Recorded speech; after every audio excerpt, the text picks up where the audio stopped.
down. Oh yeah. All right, I shall return. 1975 Norton John Player. 1975 Norton John Player. 850. About 200 of these were made. Look at that. About 120 of them were sent to America. I'm going to keep the speed down. It's a delicate motorcycle.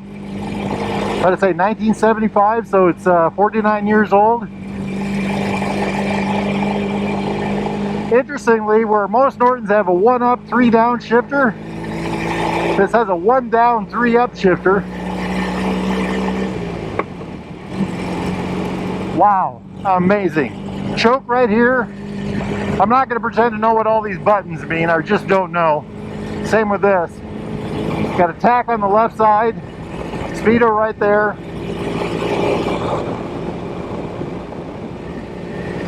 Mirrors are useless. This motorcycle is going to be at the Baxter Cycle Auction August 24th, 2024. Am I in top gear? Now I am. These bikes are supposed to be capable of about 115, 120 miles an hour. So Norton got in. This is a copy of a race bike. Norton knew they were a little shy on power. This bike has about 60 horsepower in stock form. But the Norton race bikes had about, I think it was 69. It was a 750, and they needed an advantage. And the best thing they figured they could do was improve handling and aerodynamics.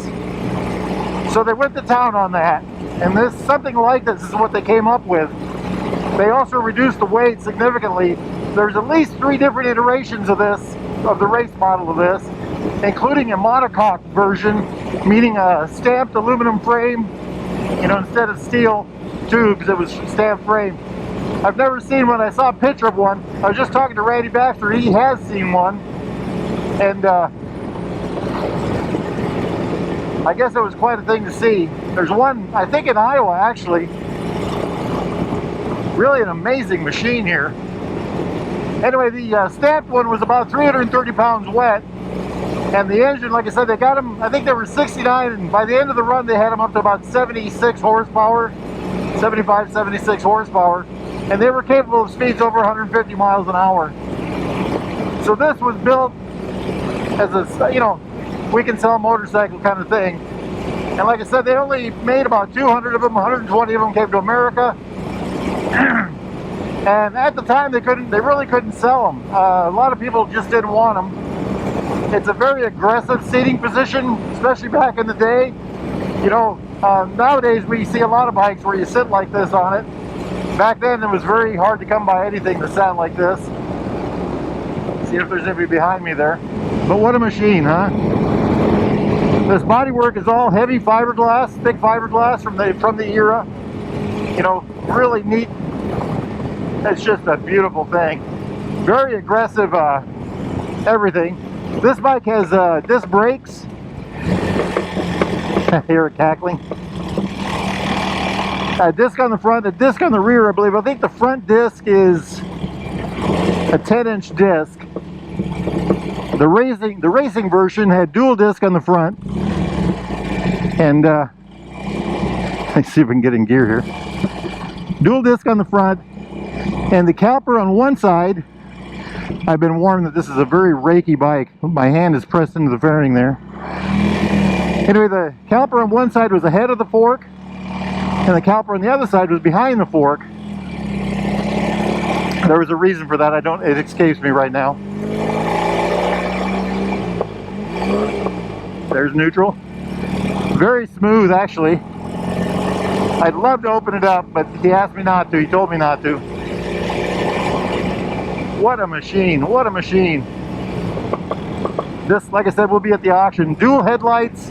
I'm looking around in here. It's really kind of a bird's nest of wiring. Like I said, 1975. I think that's 49 years ago. What a privilege to ride this. You really are prostrated over it. It isn't as bad as I thought. I sat on it in the showroom. Okay, there's fifth gear. And it really made an impression on me. I mean, it was, but now riding it, it's not bad. Not that bad. This guy looks like it has a 7,000 RPM red line. I think I mentioned it already. It's supposed to have about 60 horsepower. This is an 800 and, I can't remember. It's the 850 motor, 830 cc, something like that. This one does have the 4-speed. The race bikes had a 5-speed transmission. We'll try to find ourselves one of those someday. It's amazing what comes through Baxter's, you know. What a hot ride, what a hot ride. So the race bikes also had the 745, 750cc engine versus this one, which has the larger, you know, the 850. I guess there was a guy in Des Moines, a shop in Des Moines that had one of these that just could not sell it. They ended up turning it into a roadster. They stripped it down and just made it into a normal motorcycle so they could get it out the door finally. You know, just like a lot of what we consider famous motorcycles now, at the time, they just were not appreciated. You know, a lot of money back then for a lot of capital investment for something that's hard to ride and serves a very narrow purpose. Okay, I gotta back it off. He told me to stay below 60, so I'm gonna. It is a very smooth ride, by the way. I'm very impressed with it. I was expecting a lot of shaky, rattly, funny feeling, you know. It seems to do pretty darn well. Very impressive motorcycle. This would be a real treat to own. I'm just in awe of this thing. This is a real amazing bike. Absolutely amazing. When we get back, I'll pull it over. We'll talk about specs. The race bikes had much different specs than this bike. I'm really amazed the shifter is, you know, 1 down, 3 up, because you know, that's one of the things about Norton. It's 1 up, 3 down. That's oh, it's a Norton. Well, it's 1 up, 3 down. So this is really the only Norton I've ever rode with standard shifting, I guess you'd call it. If y'all are in the market for a new or used Royal Enfield Triumph classic British bike, such as this one, boy, it's high geared. Get yourself over here to Baxter Cycle in the mighty metropolis of Marne, Iowa. Right there it is. You just get off Interstate 80 at about exit 51, take 3 miles of pavement, and this will run you right into this. What a bike. What a bike. The foot pegs are terrible. I feel like a frog crouched on a lily pad. Anyway, or go to BaxterCycle.com. These guys can help you out. What an absolutely amazing machine. Exhaust pipe alley. Wonder how I shut it off. I guess I don't have to worry about it. Wahoo! Hey y'all, an extremely excited fuzzy biker right here. I just took that thing out. Well, you just probably saw it, but what an amazing motorcycle. Words cannot explain. It was so smooth. And you know, he asked me to keep it under 60, so I couldn't open it up, but what a beautiful machine. I'm going to read the specs here to y'all just because I got them right here in my hand. 828 cc's.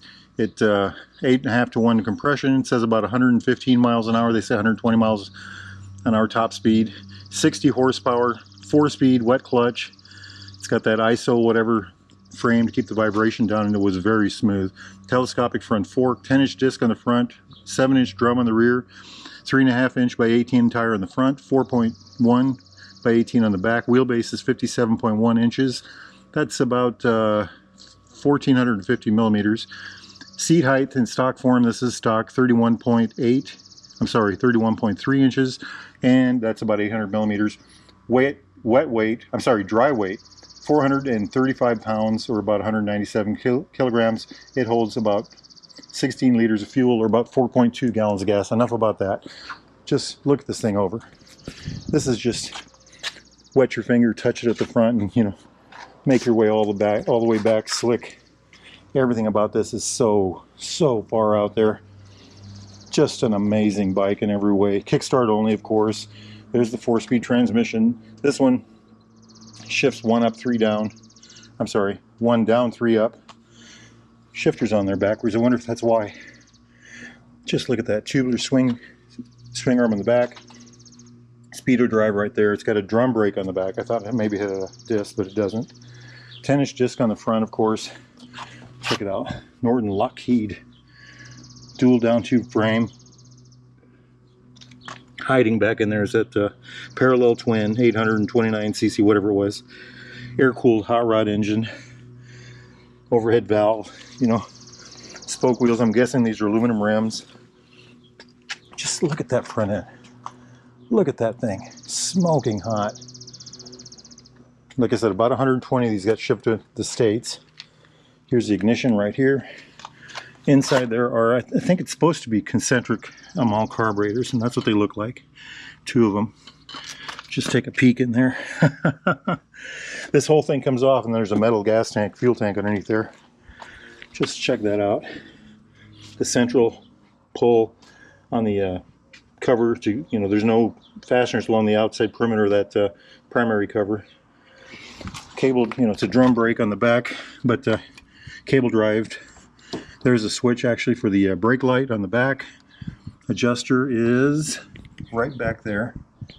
Wow, this is historic art. Look at this, big old grips. Smith gauges. The guy down the road can fix those if you need your Smith gauges, or any other gauges probably worked on. I'll put his website above. Just, oh, wow. You know, to be alive at the time, right? Wow. This is amazing. Okay, Wyoming, 1977. Wyoming's got some long roads. You know, they say Wyoming's a state full of little tiny towns with long main streets, you know, long streets between them. I'm not sure what this is.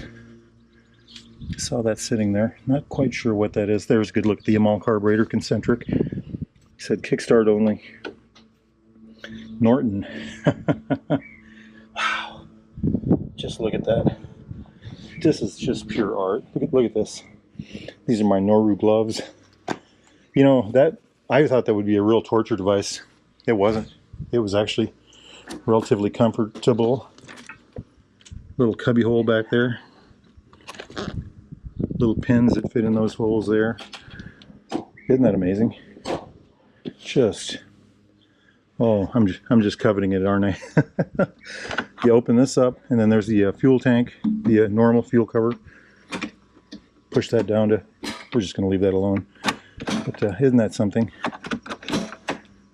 I'll get to that here in a minute. Norton right there. Check out the thickness of the old fiberglass there. Wow. Just amazing. Absolutely. And this is a spaceship. Truly, truly, wow. Just, wow. Otherworldly. I'm pining, aren't I? Hey, Fuzzy Biker here. It's been a great day. No matter what happens the rest of the day. Great day. Great day. Life is good. If you're interested in a new or used Royal Enfield Triumph classic British bike of any type, need parts, accessories, thingamajigs, doodads, you know, shirts, gear, gloves, coats, helmets, anything at all, socks and underwear, they got it here at Baxter Cycle. Get yourself over here to the mighty metropolis of Marnie, you know, or go to baxtercycle.com. Tell those fine folks that Fuzzy Biker sent you. Oh man, a pining Fuzzy Biker. This has just been a fabulous day. Sunny out. I don't know how I'm going to beat this today. This has just been an amazing ride, but I think I'm going to hop on another motorcycle and go for another ride.